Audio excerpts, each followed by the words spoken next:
je disais que c'est le Seigneur qui doit déployer son bras pour sauver les nations. Qu'est-ce que cela veut dire? Ça veut dire que ça ne dépend pas des hommes. Ça ne dépend pas de la prédication. Enfin, oui, ça dépend de la prédication, mais la prédication ne repose pas sur l'éloquence, l'intelligence, la manière de parler d'un homme. Mais il faut que ce soit la puissance du Dieu Tout-Puissant puisse venir au milieu de nous. C'est pourquoi vraiment, à chaque fois que je prêche la parole, je suis désespéré. Je suis faible, désespéré, et je reconnais ma nécessité de la grâce et la bonté de Dieu pour pouvoir prêcher aujourd'hui. Je vais faire une lecture avec vous, ensuite nous prierons le Seigneur. C'est une lecture d'introduction, donc aujourd'hui ça va être un thème qu'on va voir, une doctrine. Donc je vais parcourir plusieurs passages, peut-être lisez, les passages vont être affichés et essayez de suivre avec moi. Dans le psaume 110, il est écrit « Parole de l'Éternel à mon Seigneur, assieds-toi à ma droite jusqu'à ce que je fasse de tes ennemis ton marchepied. L'Éternel étendra de Sion le sceptre de ta puissance, domine au milieu des ennemis. Amen. » Notre Père, nous nous approchons de toi ce soir, Seigneur, avec beaucoup de faiblesse, beaucoup de nécessité, Seigneur. Tant celui qui prêche comme ceux qui écoutent, Seigneur, ont besoin de ta grâce. Nous sommes, Seigneur, comme des hommes et des femmes faibles, Seigneur, des mendiants qui sont devant toi, espérant recevoir de toi quelque chose, Seigneur, pour nos âmes. Ô Père, aie pitié de nous ce soir. S'il te plaît, selon ta promesse, fais descendre ton esprit. Ce soir, que ça soit évident que c'est toi qui as glorifié ton Fils au travers de l'exposition de ta parole.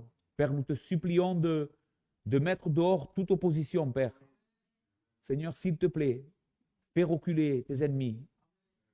Seigneur, pour la gloire de ton nom et l'avancement de ton royaume. Au nom de Jésus, ton Fils. Amen. Hier, nous avons célébré, le monde a célébré la fête de l'ascension de Christ. C'était un jour férié hier. Et ce férié est dû à l'ascension. Mais qu'est-ce qu'est l'ascension? Est-ce que quelqu'un sait ce que c'est l'ascension? Ou qu'est-ce que veut dire ce mot, ascension? Comment? Monter. D'accord? Et c'est ce que je voudrais voir aujourd'hui avec vous. Qu'est-ce que veut dire que Jésus est monté au ciel? Qu'est-ce qui s'est passé le jour où Jésus est monté au ciel? Quels sont les grands événements que compose la bonne nouvelle de l'Évangile? Donc l'Évangile, le message de l'Évangile, il faut que vous sachiez que le message de l'Évangile, ce n'est pas tout et n'importe quoi. Par exemple, quand je donne mon témoignage, je ne suis pas en train d'annoncer l'Évangile. Si je vous dis comment je me suis converti, c'est bien, je ne dis pas que ce n'est pas bien de le faire, c'est très bien, mais vous parlez de mon témoignage, ce n'est pas vous annoncer l'Évangile. L'Évangile a des composants très particuliers que pour qu'une personne ait pu entendre l'Évangile, il faut qu'il y ait ces éléments dans ce message. Ok, qu'est-ce que c'est l'Évangile? Eh bien, le premier message de l'Évangile, c'est que le Fils de Dieu s'est incarné. Ça, c'est le message de l'Évangile. Dieu s'est incarné, le Fils de Dieu s'est incarné. Et après avoir vécu une vie parfaite pour nous, comme un simple homme, il est mort sur une croix à cause de nos péchés. Mais l'Écriture ne laisse pas là le message de l'Évangile. Si je vous parle de l'incarnation et de la mort de Jésus pour nos péchés, ce n'est pas encore l'Évangile. L'Évangile continue et nous parle de la résurrection de Jésus. Après avoir donné sa vie en sacrifice pour nous, le Seigneur Jésus a été mis dans un tombeau pendant 3 jours. Et 3 jours après, la Bible affirme, enseigne, proclame que cet homme s'est levé d'entre les morts. Dieu l'a ressuscité. Et on va voir des choses à ce sujet ce soir. Mais si je termine là, ce n'est pas encore l'Évangile. Il manque encore un élément indispensable, et c'est cet élément qu'on va voir ce soir particulièrement, c'est qu'après sa résurrection, Et après 40 jours où il a parlé à ses disciples, il a été avec ses disciples, Jésus a été enlevé au ciel, où il est monté et s'est assis à la droite de Dieu Tout-Puissant. Et ceci a des grandes répercussions pour nous et pour notre salut. Il est monté au ciel, Jésus, où il a reçu gloire, honneur et toute autorité. Ceci constitue le dernier élément de l'évangile de Jésus-Christ.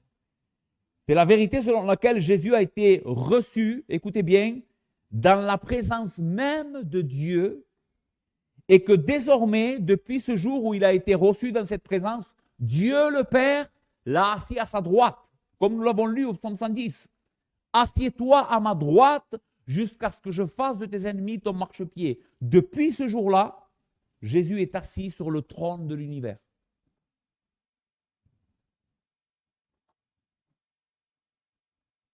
Dans la présence même de Dieu. Et voici pourquoi cela est important pour toi. Parce que maintenant, il te représente. Là-haut. Nous avons quelqu'un qui nous représente dans le ciel, qui fait des requêtes pour nous. Vous imaginez cela?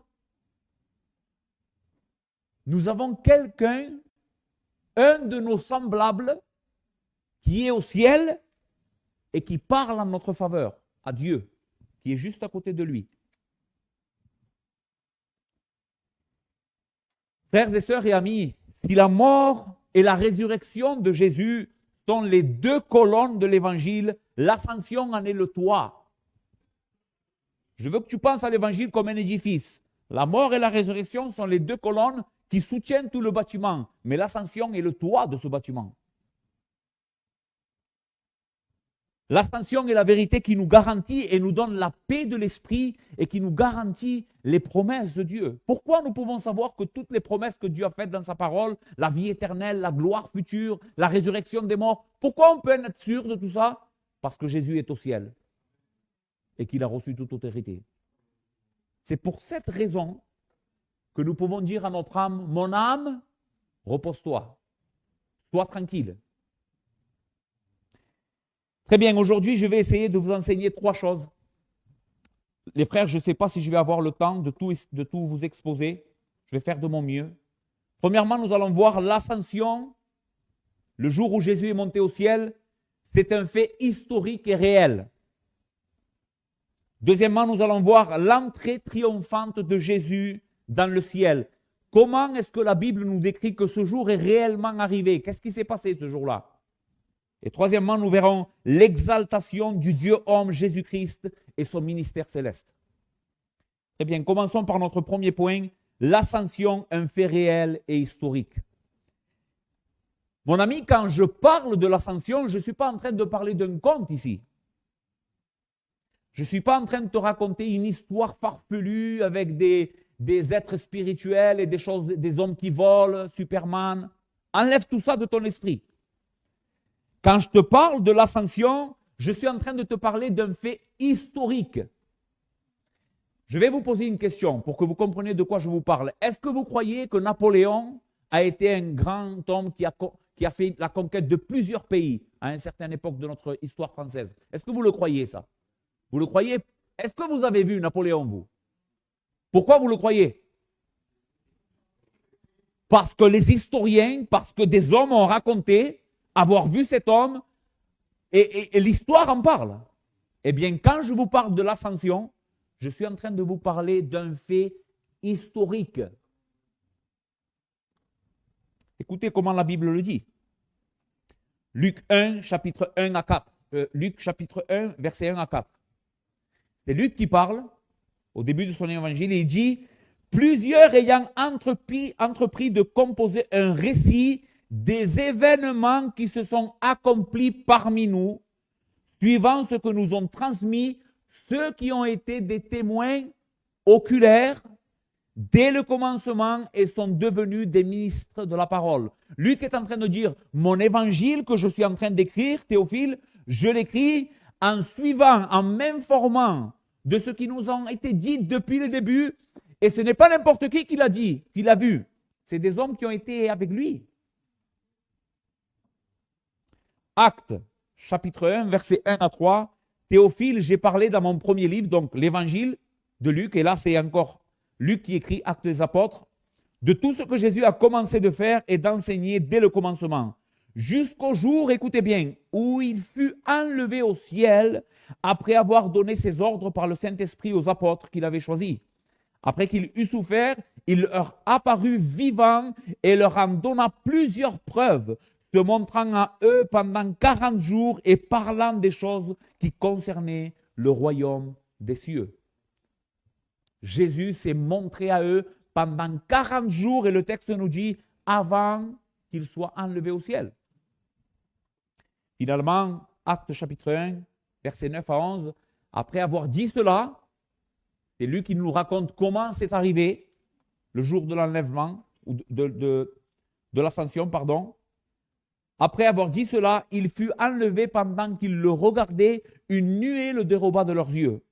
Et comme ils avaient les regards fixés vers le ciel pendant qu'ils s'en allaient, donc les disciples, voici deux hommes vêtus de blanc leur apparurent et dirent, « Hommes galiléens, pourquoi vous arrêtez-vous à regarder au ciel? Ce Jésus qui a été enlevé au ciel du milieu de vous viendra de la même manière que vous l'avez vu allant au ciel. » Donc ici dans Actes chapitre 1, verset 9 jusqu'au verset 11, nous voyons le récit de cet événement. Comment ça s'est passé?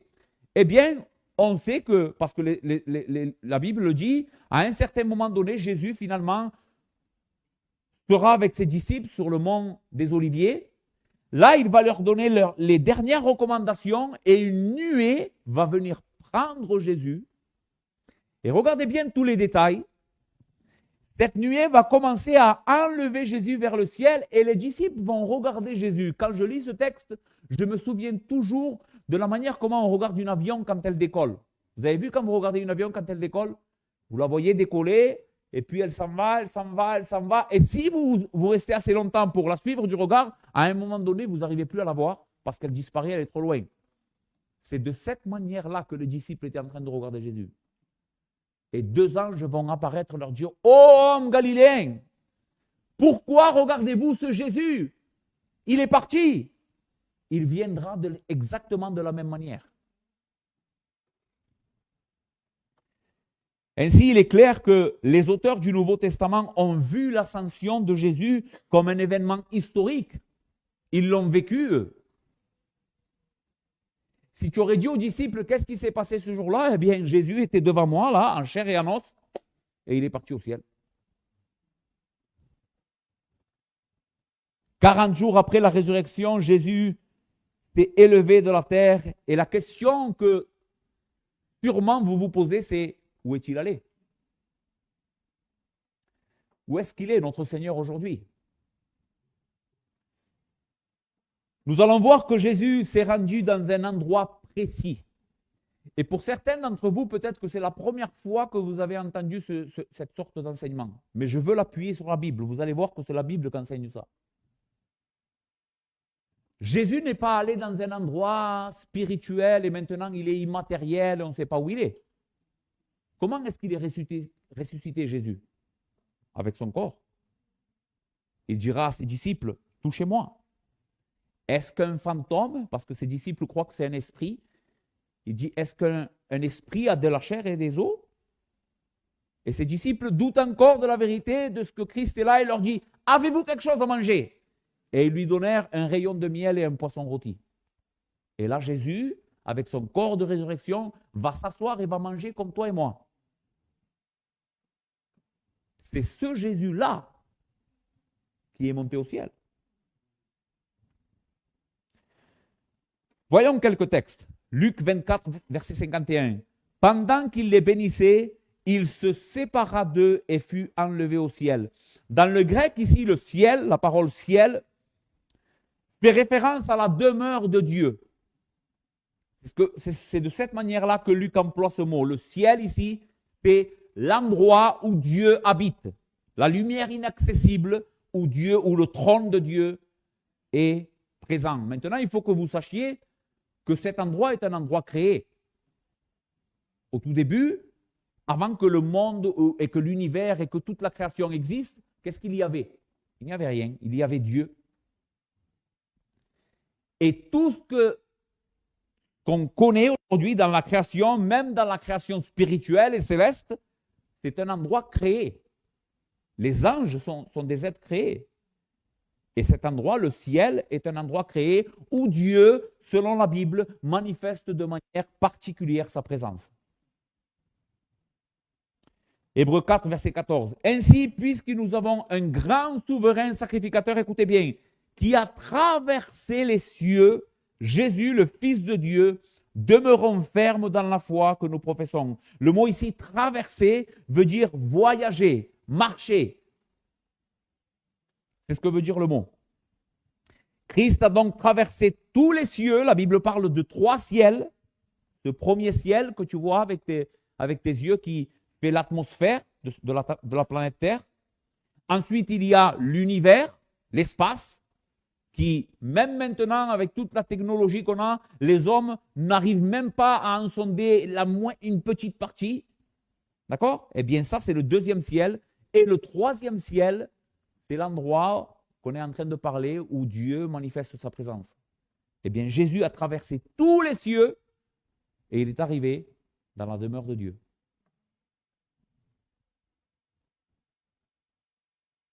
Éphésiens 4, verset 10. Celui qui est descendu, en parlant de Jésus, c'est le même qui est monté au-dessus de tous les cieux afin de remplir toutes choses. 1 Timothée, chapitre 3, verset 16. Et sans contredit, le mystère de la piété est grand. Celui qui a été manifesté en chair, justifié par l'Esprit, vu des anges, prêché aux gentils, cru dans le monde et écoutez, élevé. Et ici, la parole élevé, on pourrait la traduire reçu dans la gloire. Élevé dans la gloire. Les frères, ce que tous ces textes nous enseignent de manière littérale, c'est que Jésus, après avoir accompli son œuvre de rédemption, sa vie parfaite, son témoignage de la vérité, sa mort expiatoire à la croix, sa résurrection, est retourné de là où il était venu, c'est-à-dire de la présence de Dieu. Maintenant, et ceci est important, comme je vous l'ai dit tout à l'heure, il faut se souvenir, à tout ce qu'on vient de dire, que Jésus est ressuscité avec un corps humain. Bien sûr que ce n'est plus le corps humain que toi et moi on partage ou celui avec lequel il s'est incarné, puisque la Bible dit qu'il a été glorifié. C'est un corps humain glorifié qui n'a plus grand-chose à voir avec le corps humain de la première humanité. Ce corps humain de Jésus ne souffre plus, il ne meurt plus, il est glorieux, il est rempli de force. Il n'a plus rien à voir avec le péché de ce monde ou la corruption, plus rien. Mais ça reste un corps humain. Et ceci est une grande vérité pour toi et moi. Le jour de la glorification et de la résurrection des morts, on ne veut pas être des esprits flottants dans le ciel. Jésus, Dieu, par la puissance de son esprit, va transformer ce corps d'humiliation dans un corps glorieux. Ça va être toi qui vas aller au ciel. Ça va être toi. Mais toi avec un corps glorifié.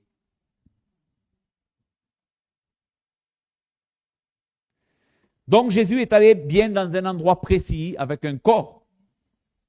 Il est maintenant dans la présence de Dieu. Il est vrai que nous ne pouvons pas voir aujourd'hui avec nos yeux où est Jésus, n'est-ce pas? Mais cela n'est pas dû à que Jésus n'est pas, justement, comme je suis en train de vous l'enseigner, dans un endroit qui n'existe pas. C'est juste que nos yeux, ces yeux-là qu'on a, ne sont pas capables de percevoir la réalité et le monde spirituel qui nous entoure. Et je vais vous le prouver par les Écritures. Vous savez que maintenant même, pendant que je suis en train de vous parler, cet endroit est rempli d'anges. Il y a des êtres spirituels que nous ne sommes pas incapables de voir qui sont ici, qui gardent l'Église, qui nous aident. Nous avons cette histoire dans 2 Rois, chapitre 6, versets 16 et 17, où Élisée est avec son serviteur et à un moment donné, ils sont entourés par des ennemis, d'accord? Et le serviteur d'Élisée va être en panique parce qu'il va dire, nous sommes deux et il y a plein d'ennemis qui en veulent dans notre vie, nous sommes perdus. Mais écoutez ce passage parce que vraiment il est extraordinaire par rapport à ce que nous sommes en train de parler. Le serviteur de l'homme de Dieu se leva de bon matin et sortit, et voici une troupe entourait la ville avec des chevaux et des chars. Et le serviteur dit à l'homme de Dieu, « Ah, mon Seigneur, comment ferons-nous » Il répondit, « Ne crains point, car ceux qui sont avec nous sont en plus grand nombre que ceux qui sont avec eux. » Alors, donc, Élisée est en train de percevoir une réalité que son serviteur ne perçoit pas. Ne crains pas, il y en a plus qui sont avec nous que des ennemis qui sont avec eux. Et écoutez le verset 17. Élisée pria et dit, Éternel, ouvre ses yeux pour qu'il voie.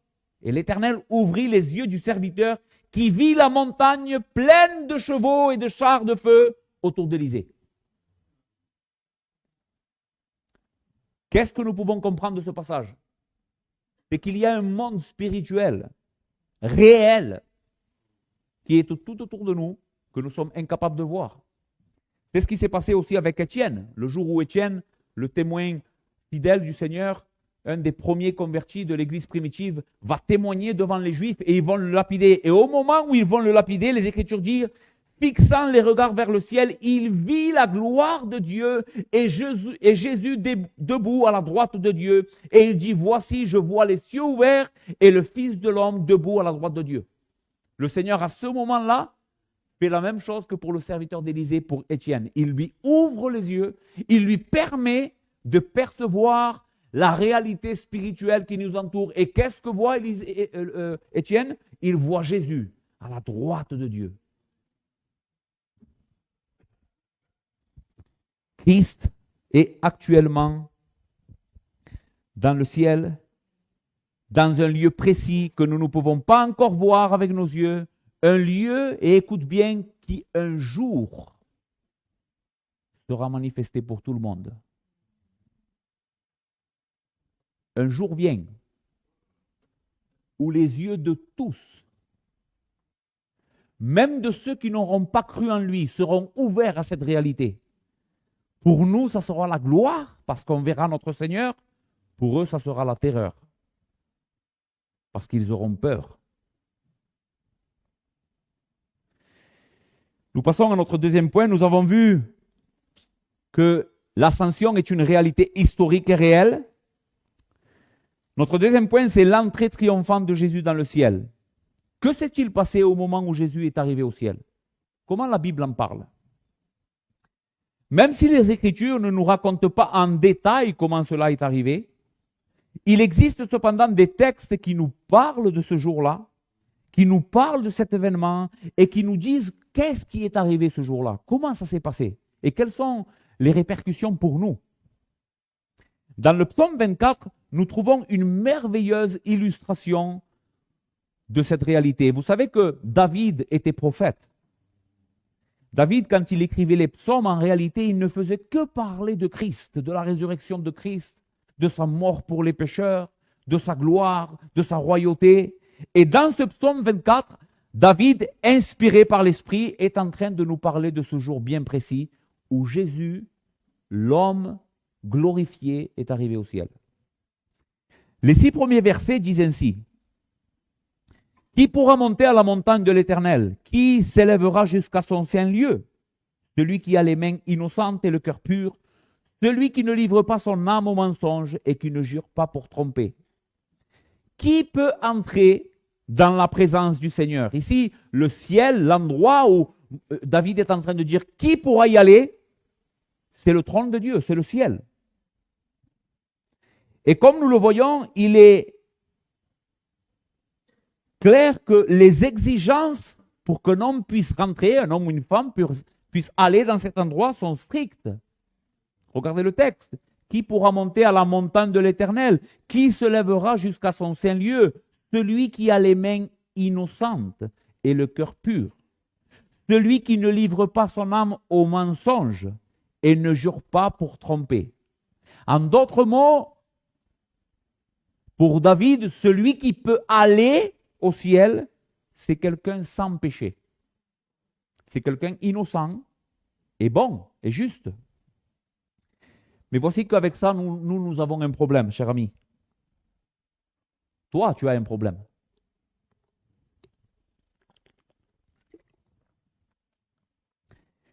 Parce que la Bible enseigne que tous nous sommes pécheurs. Si la question avec ce point d'interrogation, qui pourra aller, s'adresserait à nous ce soir, personne ne pourrait monter au ciel. Dans Genèse chapitre 3, vous savez que les hommes ont péché. C'est là que la Bible décrit le péché, comment le péché est rentré dans l'humanité, avec le récit du jardin. Mais il y a un détail dans le texte de Genèse 3 qui est très, très important.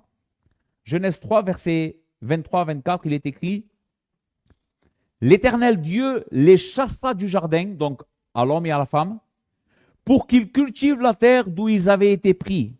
C'est ainsi qu'il chassa Adam et mit à l'orient du jardin les chérubins qui agitaient une épée flamboyante pour garder le chemin de l'arbre de la vie. » Vous savez ce que la Bible est en train de nous décrire ici? C'est qu'au moment où l'homme a péché, il a été expulsé de la présence de Dieu. Il a été mis dehors. Le jardin représentait le paradis, la présence de Dieu. Et l'homme a été jeté dehors. Et pour empêcher l'homme de revenir, Dieu place des chérubins qui sont un symbole de la sainteté ardente de Dieu, avec des épées flamboyantes pour interdire et faire impossible que l'homme revienne. L'idée dans ce texte, c'est que tu ne peux pas revenir. Depuis la chute, nous sommes perdus, séparés de Dieu. Même si encore tu as la vie, même si tu vis, même si tu vas acheter, tu travailles, tu as des enfants, tu es perdu. Si tu n'as pas Christ, tu es expulsé de la présence de Dieu. Tu es interdit de Dieu.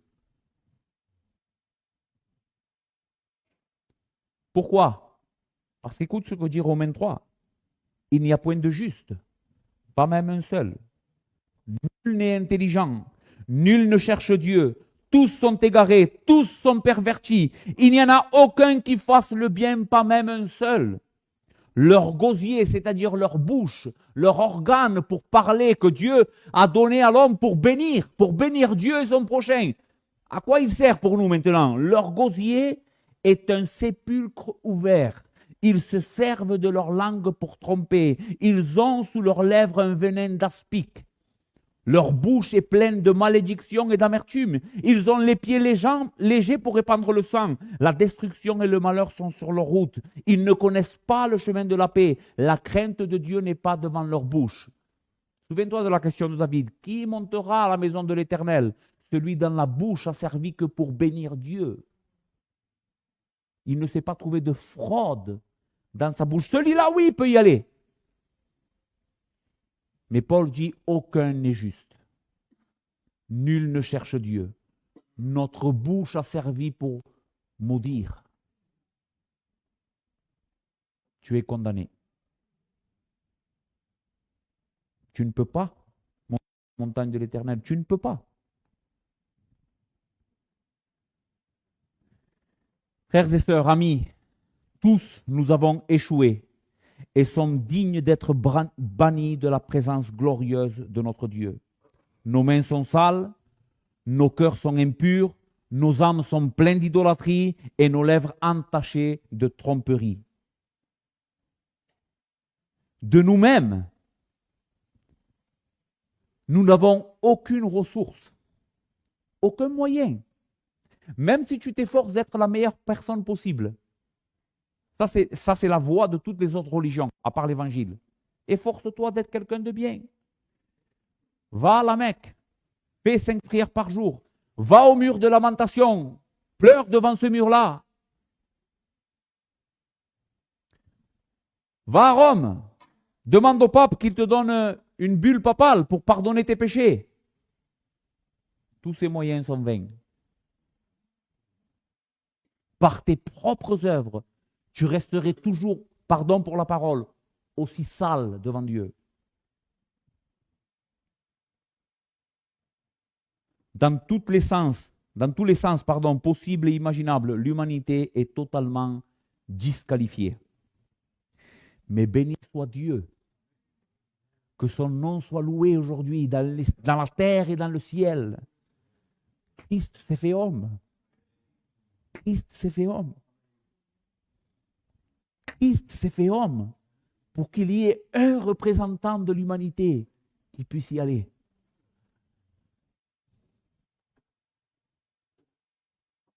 Même si toute l'humanité est perdue, il y en a un parmi la race humaine qui a traversé les cieux et qui vient se présenter devant Dieu. Il vient se présenter devant Dieu comme le défenseur de ses pécheurs. Écoute, on va le voir un peu plus loin si le Seigneur me donne le temps. Jésus n'a pas fait ça pour lui. Il n'en avait pas besoin, lui. Il a fait ça pour nous. Il a fait ça pour nous. Un représentant de l'humanité traverse le ciel, se présente devant le trône de Dieu en la faveur de son peuple. Et écoutez comment le psaume que nous sommes en train de voir ce soir le décrit. C'est quelque chose à rester ébahi devant cette scène que David rapporte. Donc, après avoir posé la question, qui montera au ciel? Et il décrit quelle sorte de personne peut y aller. Il dit, au verset 7, porte, élevez vos linteaux, élevez-vous, porte éternelle, que le roi de gloire fasse son entrée. Qui est le roi de gloire? L'Éternel fort et puissant. L'Éternel puissant dans les combats. Porte, élevez vos linteaux. Élevez-vous, porte éternelle, que le roi de gloire fasse son entrée. Qui donc est ce roi de gloire? L'Éternel des armées. Voilà le roi de gloire. Nous avons ici la description d'un homme qui traverse le ciel, et je voudrais que tu donnes des ailes à ton imagination et qui arrive devant les portes du ciel. Imagine, cet homme traverse le ciel. Il arrive jusqu'au paradis, la maison de Dieu, et là, il se trouve devant une cité énorme avec des portes fermées. Imagine les portes du ciel, je ne sais pas comment ça doit être ça, mais ça doit être extraordinaire. Et cet homme parle à ces portes. Et il leur dit, portes, ouvrez-vous.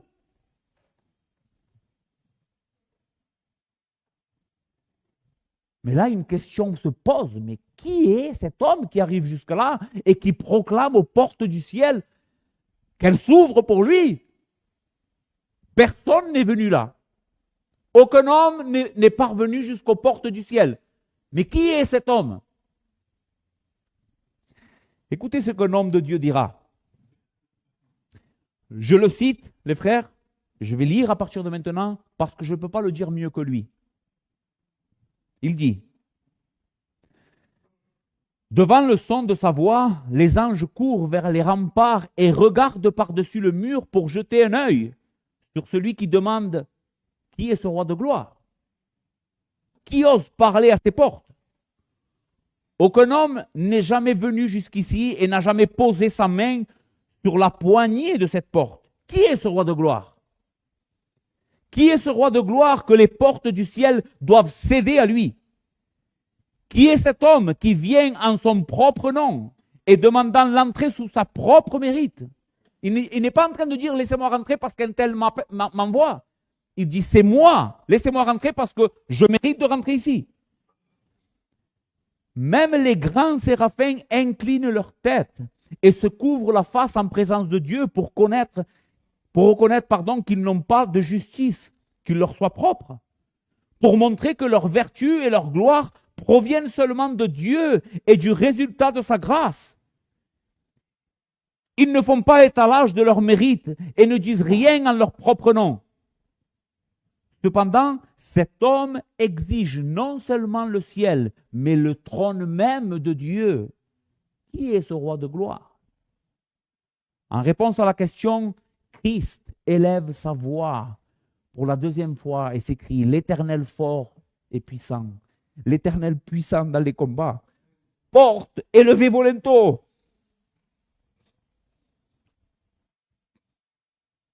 Élevez-vous, porte éternelle, que le roi de gloire fasse son entrée.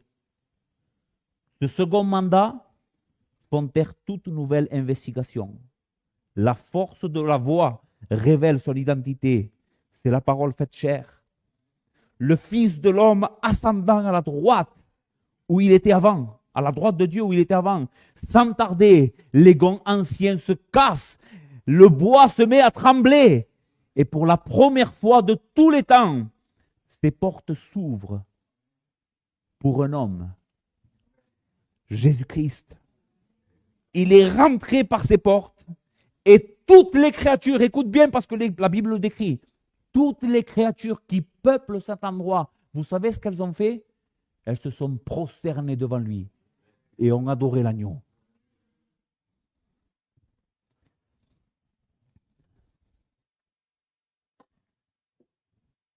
Les frères, la Bible nous révèle que non simplement Jésus est arrivé jusqu'aux portes du ciel, mais les Écritures vont encore plus loin, le texte que nous avons lu tout à l'heure. C'est qu'une fois que ces portes se sont ouvertes, Jésus rentre dans le ciel et si vous lisez Apocalypse, vous allez vous rendre compte que le trône est l'endroit où tous les regards du ciel se tournent. Tout ce qui se passe dans le ciel se tourne autour du trône de Dieu.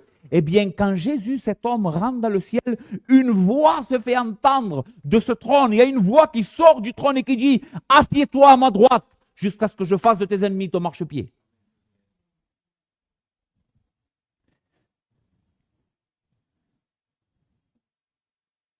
Le trône même de la majesté divine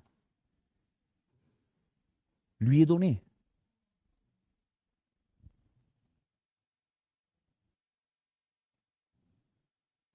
Un homme de Dieu dira, tout le ciel regarde celui qui a été percé et crie d'une voix forte, l'agneau qui a été immolé est digne de recevoir la puissance, les richesses, la sagesse, la force, l'honneur, la gloire et la louange. L'apôtre Paul, dans l'épître aux Éphésiens, nous parle aussi de cet événement et de la dignité à laquelle Dieu, le Père, a élevé Christ quand il est arrivé au ciel. Écoutez, il l'a déployé en Christ en le ressuscitant des morts et en le faisant asseoir à sa droite dans les lieux célestes, au-dessus de toute domination, de toute autorité, de toute puissance, de toute dignité et de tout nom qui peut être nommé, non seulement dans le siècle présent, mais encore dans le siècle à venir. Il a tout mis sous ses pieds et il a donné pour chef suprême à l'Église qui est son corps la plénitude de celui qui remplit tout en tous.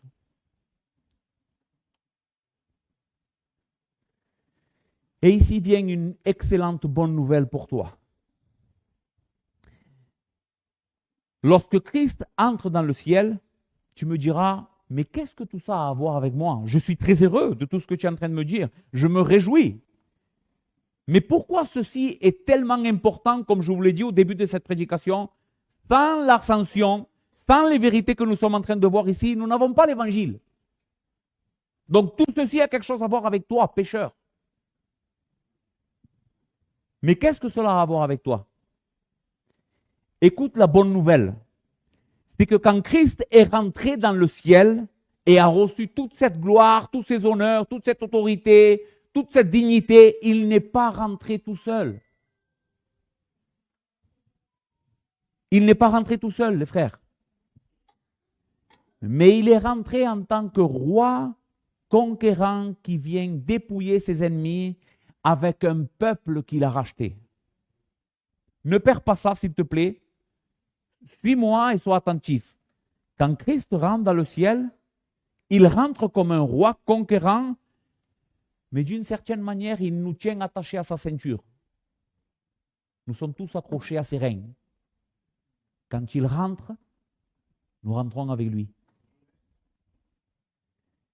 Écoute ce que Paul dit dans Éphésiens 2. Mais Dieu qui est riche en miséricorde, à cause du grand amour dont il nous a aimés, nous qui étions morts par nos offenses, nous a rendus vivants avec Christ.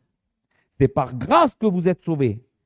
Et il nous a ressuscités ensemble. Et écoute, et il nous a fait asseoir ensemble dans les lieux célestes en Jésus-Christ, afin de montrer dans les siècles à venir l'infinie richesse de sa grâce par sa bonté envers nous en Jésus-Christ. Quand Jésus est ressuscité, tu es ressuscité. Quand Jésus est monté au ciel, tu es monté au ciel. Quand Jésus s'est assis à la droite de Dieu, tu t'es assis avec lui. C'est pour toutes ces choses que l'ascension est tellement indispensable pour notre salut. Quand Christ est rentré au paradis, nous portant avec lui, il a manifesté publiquement sa victoire contre le péché, le diable et toutes les forces de l'enfer. Écoute, Colossiens 2,15. Il a dépouillé les dominations et les autorités et les a livrées publiquement en spectacle en triomphant d'elles par la croix. Quand Jésus rentre comme un roi conquérant au paradis et qu'on lui donne toute la gloire, il est en train publiquement de démontrer « j'ai vaincu ». Il n'y a plus d'ennemis possibles. J'ai vaincu tous les ennemis possibles de mon peuple et désormais le salut est possible à quiconque croit. Jésus n'est pas ressuscité pour lui seul. Jésus n'est pas monté au ciel pour lui seul.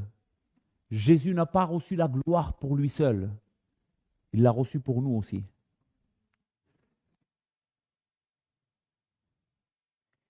Il est ressuscité, il est monté au ciel, il est assis à la droite de Dieu en tant qu'époux, souverain, sacrificateur de son peuple. Hébreux 4, verset 14. Ainsi, puisque nous avons un grand souverain sacrificateur qui a traversé les cieux, Jésus le Fils de Dieu, demeurons fermes dans la foi que nous professons. Car nous n'avons pas un souverain sacrificateur qui ne puisse compatir à nos faiblesses. Au contraire, il a été tenté comme nous en toutes choses, sans commettre de péché. Approchons-nous donc, mais d'où? Nous approcher de où? Écoutez, approchons-nous donc avec assurance du trône de la grâce, afin d'obtenir miséricorde et de trouver grâce pour être secourus dans nos besoins. Pourquoi nous pouvons nous approcher avec assurance de ce trône de la grâce? Parce que nous avons un souverain sacrificateur qui a traversé les cieux et s'est assis à la droite du Père. Il a amené son peuple avec lui dans la gloire. Et nous jouissons donc, écoute bien, que cette parole te fortifie, te donne la joie ce soir. Nous jouissons donc, nous le peuple de Dieu qui sommes unis à Christ, d'une parfaite sécurité de notre salut. Explique-moi, réfléchis avec moi, explique-moi, qui aurait assez de puissance, de force, pour monter au ciel, pour que quelqu'un qui est uni à Christ puisse finalement se perdre en enfer. Il faudrait que la puissance de l'enfer puisse aller au ciel, aller jusqu'au trône de Dieu et t'arracher de là-bas pour t'emmener en enfer. Explique-moi où est-ce qu'elle est cette puissance? Elle n'existe pas. Jésus est la toute puissance de l'univers. C'est lui qui a reçu toute gloire, toute autorité, toute puissance, tout honneur. Il n'y a personne au-dessus de lui. Et toi, faible chrétien, tu es uni à Christ, assis dans les cieux.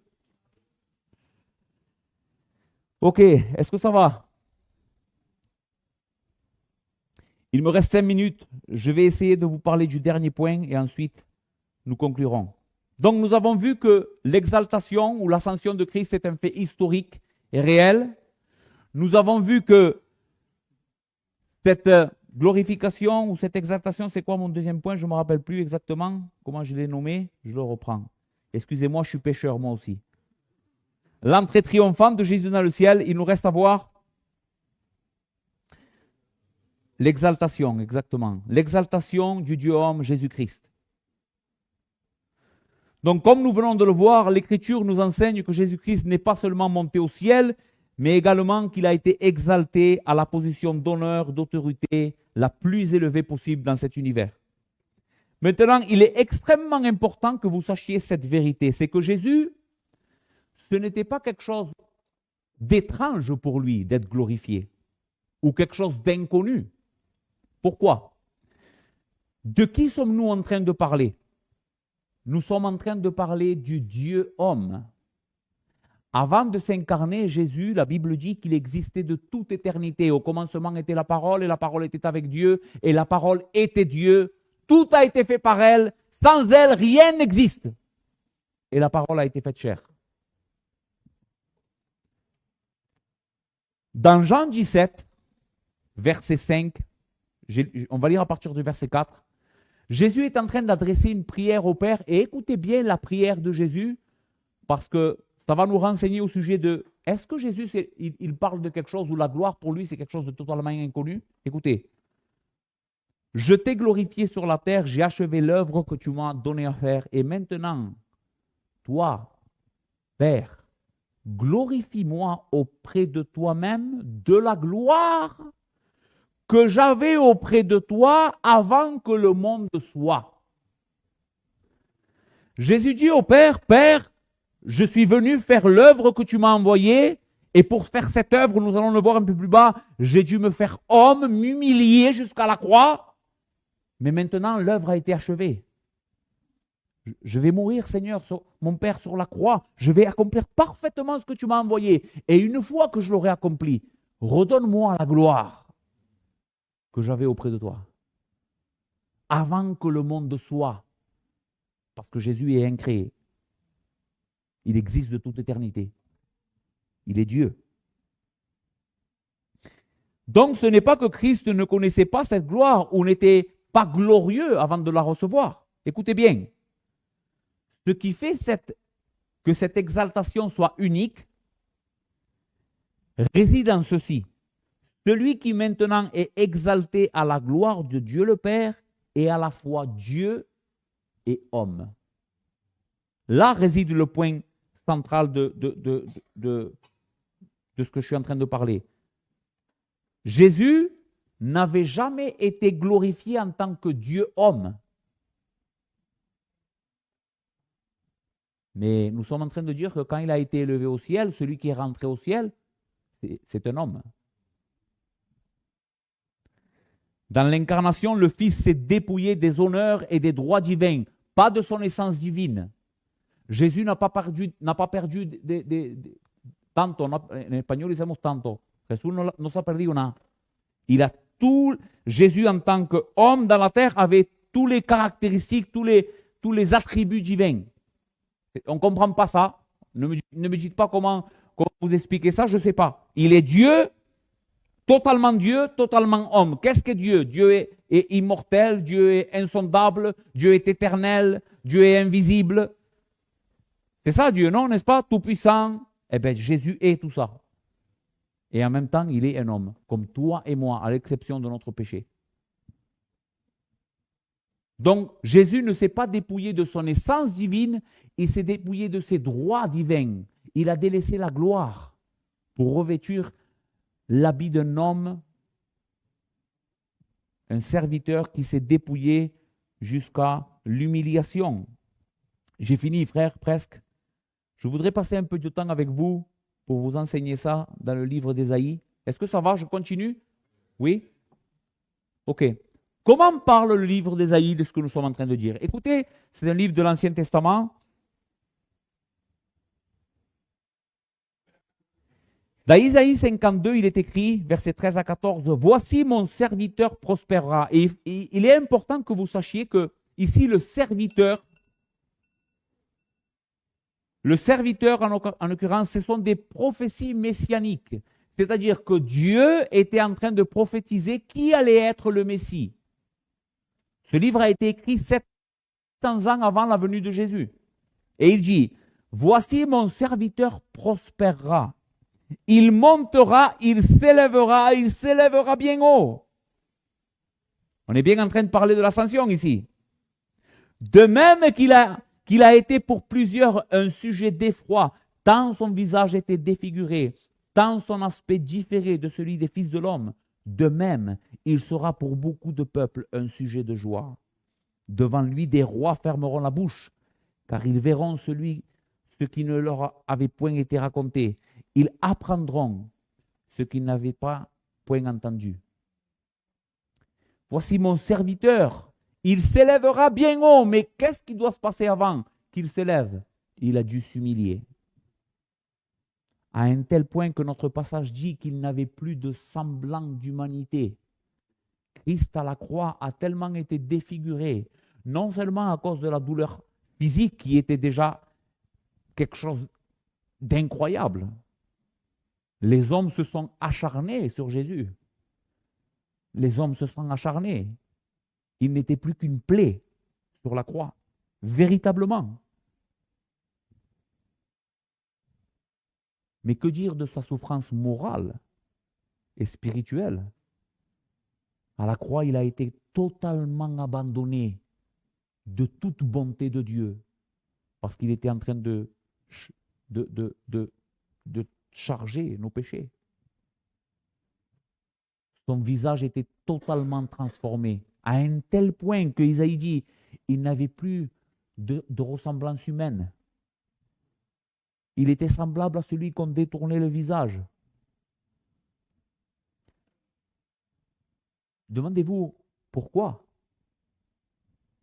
Je vais encore vous révéler une chose aujourd'hui que peut-être vous n'avez jamais entendue. Vous savez que Jésus ne fait pas ça premièrement pour vous? Jésus ne s'est pas humilié, il n'est pas mort à la croix, il n'a pas souffert la croix, il n'a pas pris une forme humaine. Premièrement pour vous. Il l'a fait premièrement pour Dieu. Parce qu'il est le serviteur obéissant. Il donne sa vie parce qu'il obéit. Bien sûr qu'après, c'est pour vous, pour nous sauver de notre péché. Mais la première chose que la Bible enseigne, c'est qu'il a été obéissant à Dieu. Son obéissance le mena à être traité comme une personne sans aucune valeur, sans aucune dignité. Ésaïe 53, qui a cru à ce qui nous a été annoncé? Qui a reconnu le bras de l'Éternel? Il s'est élevé devant lui comme une faible plante, comme un rejeton qui sort d'une terre desséchée. Écoutez, il n'avait ni beauté ni éclat pour attirer nos regards, et son aspect n'avait rien pour nous plaire. Méprisé et abandonné des hommes, homme de douleur et habitué à la souffrance, semblable à celui dont on détourne le visage, nous l'avons dédaigné, nous n'avons fait de lui aucun cas. Cependant, ce sont nos souffrances qu'il a portées, c'est de nos douleurs qu'il s'est chargé, et nous l'avons considéré comme puni, frappé de Dieu et humilié. Mais il était blessé pour nos péchés, brisé pour nos iniquités. Le châtiment qui nous donne la paix est tombé sur lui, et par ses meurtrissures, nous sommes guéris. Maintenant, que dit la Bible de celui qui obéit et s'humilie de telle manière par amour à Dieu? Vous savez que la Bible, je vais en citer quand même de passages, mais il y en a, c'est une règle biblique. Elle apparaît presque à toutes les pages. Celui qui obéit et qui s'abaisse, qu'est-ce que fait Dieu? Il l'exalte. C'est une loi. De la même manière que si je jette mon téléphone, qu'est-ce qu'il va faire? La loi de la gravité, qu'est-ce qu'elle fait? Il tombe. C'est une loi. On ne peut pas aller contre cette loi. Eh bien, c'est une loi que celui qui s'abaisse, Dieu l'exalte. Et s'il y a une personne qui, par amour à Dieu, s'est abaissée jusqu'au maximum, c'est le Fils. Il aimait tellement son Père qu'il a dit, mon Père, me voici pour faire ta volonté. C'est quoi ta volonté? Aller à la croix? J'y vais. Et c'est pour cette raison, les frères, amis, que nulle personne dans l'univers a été tellement exaltée par Dieu. Parce qu'il est le seul qui a obéi de cette manière. Continuons, chapitre 53. Nous étions tous errants comme des brebis, chacun suivait sa propre voie, et l'Éternel a fait retomber sur lui l'iniquité de nous tous. Il a été maltraité et opprimé, il n'a point ouvert la bouche. Semblable à un agneau qu'on mène à la boucherie, à une brebis muette devant ceux qui l'attendent, il n'a point ouvert la bouche. Il a été enlevé par l'angoisse et le châtiment, et parmi ceux de sa génération, qui a cru qu'il a été retranché de la terre des vivants et frappé pour les péchés de mon peuple? On a mis son tombeau, son sépulcre parmi les méchants, son tombeau avec le riche, quoiqu'il n'ait point commis de violence et qu'il n'y ait point de fraude dans sa bouche. Il a plu à l'Éternel de le briser par la souffrance. Et écoutez, après avoir livré sa vie en sacrifice pour le péché, après cela, après qu'il ait obéi, il verra une postérité et prolongera ses jours Et l'œuvre de l'Éternel prospérera entre ses mains. À cause du travail de son âme, il rassasiera ses regards. Et par sa connaissance, mon serviteur juste justifiera beaucoup d'hommes. Et il se chargera de leur iniquité. C'est pourquoi je lui donnerai sa part avec les grands. Et il partagera le butin avec les puissants, parce qu'il s'est livré lui-même à la mort et qu'il a été mis au nombre des malfaiteurs, parce qu'il a porté les péchés de beaucoup d'hommes et qu'il a intercédé pour les coupables. C'est pourquoi je lui donnerai la plus haute place. Parce qu'il a été obéissant jusqu'à la mort et la mort de la croix. J'ai d'autres choses à vous dire, mais on va finir ici. Qu'est-ce qu'on a vu aujourd'hui? Pourquoi est-ce tellement important cette fête de l'Ascension? Et j'espère que plus jamais tu verras la fête de l'Ascension comme tu la voyais jusqu'à maintenant, un jour férié. Que ce jour qui est dans notre calendrier et auquel on te donne un jour pour te reposer, soit le jour où tu vas te souvenir, Seigneur, j'ai quelqu'un dans le ciel qui par amour pour moi s'est humilié jusqu'à mourir sur la croix, mais Dieu l'a ressuscité et lui a donné toute autorité, tout pouvoir a été donné au Fils de Dieu parce qu'il le mérite. Parce qu'il le mérite. Mon frère, toi qui es en Christ, réjouis-toi. J'espère que ce soir, ton espérance a grandi et tu vas sortir de ces portes en disant, maintenant je sais, ou je comprends un peu mieux, à quel point je suis sûr de mon salut. À quel point je suis sûr. Mon salut est dans le ciel, à côté du trône de Dieu. Qui peut m'arracher de là-bas? Par contre, pour toi qui n'es pas en Christ, pour toi qui peut-être ne veut pas te rendre à Christ, c'est de ça que je voulais parler plus bas. Tu sais que Christ a été élevé comme roi et juge de toute la terre. Dieu a donné toute autorité à son Fils. Il a remis tout jugement entre ses mains, en sorte que celui qui n'honore pas le Fils n'honore pas le Père. Si tu rejettes Christ ce soir, si tu lui tournes le dos et tu ne veux pas te soumettre à lui parce qu'il est assis sur le trône et il règne non simplement sur les autres, écoute, il ne règne pas simplement sur les autres, il règne sur toi aussi. Il n'est pas roi de tout l'univers, sauf de toi. Non. Tu es une créature qu'il a créée. Il règne sur toi. Il a autorité sur toi. Tu sais pourquoi tu es en train de vivre comme tu vis en lui tournant le dos, en faisant ce que tu veux, parce que tu es rebelle. Parce que tu ne l'aimes pas. Mais est-ce que tu crois que cette rébellion et cette méchanceté de ta part va être tolérée indéfiniment? Tu crois qu'on peut se moquer de Dieu? Tu crois qu'on peut aller devant un roi et lui cracher à la figure et pas en recevoir des conséquences? Réfléchis bien à ce que je suis en train de te dire. Un jour vient où tu vas te trouver face à lui. Tu vas te trouver face à lui, tes genoux vont trembler. Je te le dis, mon ami, pour le bien de ton âme, tu vas trembler ce jour-là. Repens-toi. Maintenant. Maintenant, jette les armes. Dis, Seigneur, je ne veux plus lutter contre toi. Je comprends aujourd'hui qui tu es et je me soumets avec joie. Je me soumets allègrement, avec toute ma volonté. Volontairement, Seigneur, je me soumets à toi. Je veux te servir. C'est ça la conversion. La conversion, ce n'est pas autre chose. La conversion, c'est reconnaître Jésus pour qui il est. Si tu viens à Jésus aujourd'hui, dans la repentance et la foi, c'est un roi bon. Écoute, même s'il est le roi tout-puissant de l'univers, il est bon. Il est un lion. C'est le lion de la tribu de Juda, mais c'est un agneau en même temps. C'est un agneau. Viens à lui, tu ne seras pas déçu. Tu auras la vie éternelle. Que le Seigneur bénisse sa parole.